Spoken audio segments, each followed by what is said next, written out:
எதுவுமே நான் எழுதிட்டு வரல. பிள்ளைகள் இருந்தால் மன்னிக்கவும். அண்ட் எனக்கு உடம்பு சரியில்லை, இது என்னோட வாய்ஸ் கிடையாது, எல்லாரும் ஓடிடாதீங்க. என் வாய்ஸ் இதை விட கொஞ்சம் நல்லா இருக்கு. நான் கல்லூரியில படிச்சுட்டு இருந்தப்போ அந்த வகுப்பு ஆசிரியர் எல்லார்கிட்டையும் நீங்க யாருடைய ரசிகை அப்படின்னு கேட்டாங்க.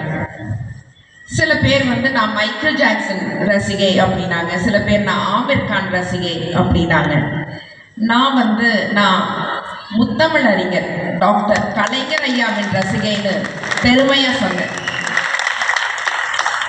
இன்னைக்கு ஒரு பெண்ணா இங்க நின்று பேசுறேன்னா அந்த தைரியம் எனக்கு வந்ததற்கு காரணம் கலைஞர் ஐயா தான்.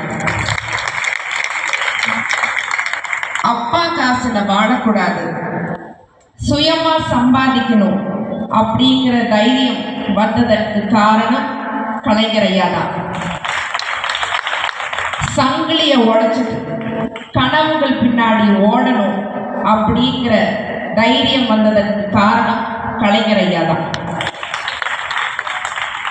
அதனால எனக்கு திமுக மேல இருக்கிற மரியாதை பத்தியும் கலைஞர் ஐயா மேல இருக்கிற மரியாதை பத்தியும் கழக தலைவர்